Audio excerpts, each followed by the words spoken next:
The ANC insists there is nothing wrong in South Africa. No persecution, no danger, no crisis. Yet the United States, with one of the strictest refugee systems on the planet, has already accepted white South Africans as refugees based on verified evidence. That alone destroys the ANC's narrative, and when a Home Affairs raid triggered a diplomatic storm, the ANC didn't fix the problem. It blamed AFRIFORUM and Solidarity. Today we break down the facts they don't want you to hear.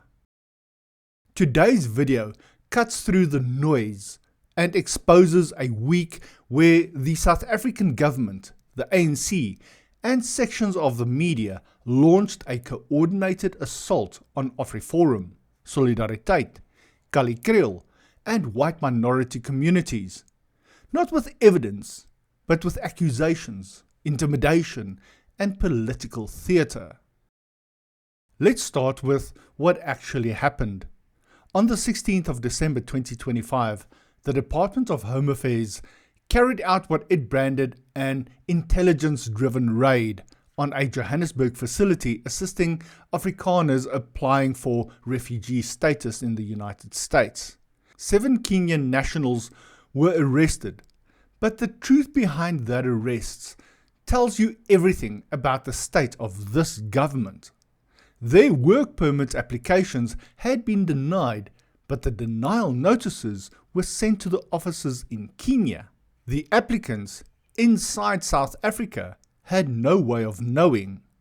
They were victims of South Africa's own administrative chaos, yet they were treated as criminals, issued deportation orders, and banned for 5 years, and forced to self-deport.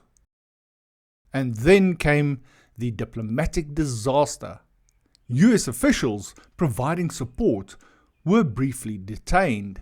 South African authorities then publicly released their passport information, a reckless act that any functioning government would consider unthinkable.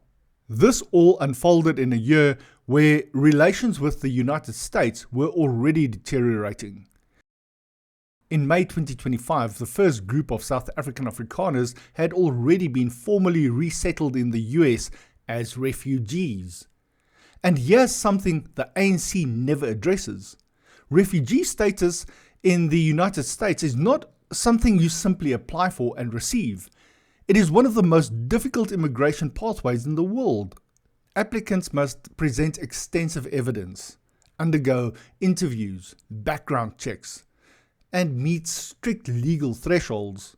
The US government does not grant refugee status based on emotion, politics, or sympathy, only on documented risk and verified conditions. The fact that white South Africans have already been accepted and resettled as refugees in 2025 means that the US government has seen enough evidence to meet those thresholds. That alone should raise serious questions whenever the ANC or the ANC-led government insists that nothing is wrong in South Africa and that white minorities face no persecution.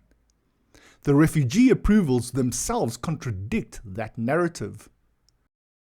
And 3 days after the raid, the US Senate confirmed Leo Brent Bazell III as ambassador designate, a man with a long history of opposing ANC abuses and warning about South Africa's alignment with China, Russia, and Iran. By this point, the US had already barred South Africa from the 2026 G20 meetings and imposed 30% reciprocal tariffs on South African exports. The raid happened in a country losing international credibility by the month. And then the ANC did what it always does when cornered. It manufactured an enemy. On December the 18th, the ANC released a statement accusing Kriel and AFRIFORUM of running a reckless, racist and deliberate campaign to undermine South Africa's sovereignty. No evidence, no specifics, just the usual script. blame civil society, blame minorities, blame anyone except the government responsible for the crisis. They accused AFRIFORUM of distorting the raid, spreading disinformation, exaggerating victimhood, and lobbying foreign governments. They called on workers, youth, faith communities, and progressive Afrikaners, ANC Afrikaners, to reject AFRIFORUM, a thinly veiled attempt to isolate and delegitimize dissent. Their ex-post repeated the same message and drew more than 155,000 views, and the replies told the real story. South Africans demanding evidence. South Africans calling out corruption, failure, and deflection. South Africans refusing to swallow the narrative. Government departments quickly fell in line.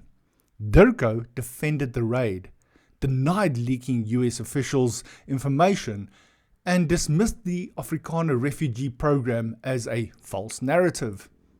Home Affairs denied harassing anyone during the raid, as would be expected, because they never admit guilt. Meanwhile, the United States didn't mince words. The US Embassy condemned the detention of its officials and release of their passport information as harassment and intimidation. The State Department warned of severe consequences if those responsible were not held accountable. AFRIFORUM and Kali Kriel responded with facts, something the ANC's statement noticeably lacked. AFRIFORUM condemned the raid, stating the US staff were unlawfully detained and Afrikaner applicants were harassed.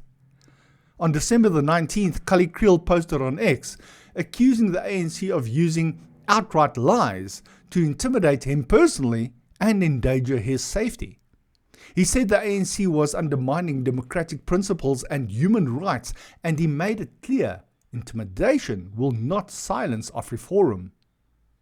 He reaffirmed AFRIFORUM's commitment to opposing ANC corruption, maladministration, expropriation without compensation, the Bala Act's impact on Afrikaans schools, and the refusal to condemn the Kill the Boer chant as ethnic incitement.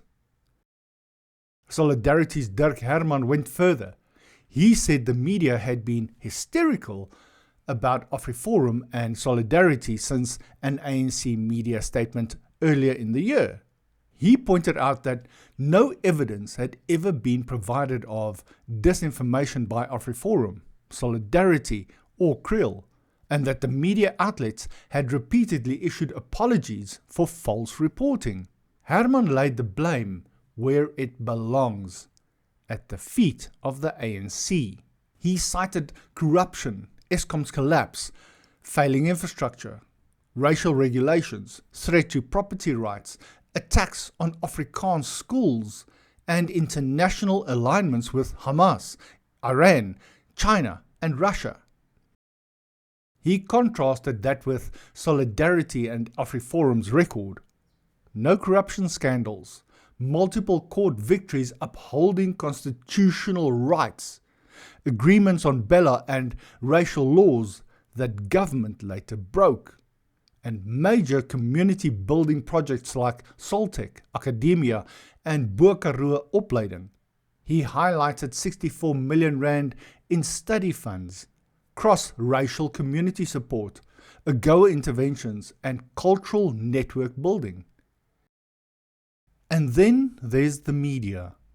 Some journalists, including Pieter de Tooy and Adrian Basson, were accused by Kriel of amplifying the ANC's intimidation narrative, and the public saw it. Replies to the ANC's post ranged from demands for evidence to accusations of corruption and failure, to calls for accountability. This is the reality. A government in crisis lashing out at civil society. A ruling party manufacturing enemies to distract from its own failures. A media ecosystem that too often echoes the script instead of interrogating it. And organizations like AFRIFORUM and Solidarity refusing to be intimidated into silence. And that's where we stand. A government drowning in its own failures, attacking the very organizations exposing the truth, and a media too often willing to echo the script instead of challenging it. But the facts are no longer on their side. The world is watching, the evidence is mounting, and the refugee approvals alone have shattered the ANC's denialism. South Africa is at a crossroads, and the days of silencing civil society with intimidation and propaganda are coming to an end. Let me hear your thoughts in the comment section, and if you found any value in this video, please do like, share and subscribe, and I will catch you in the next one.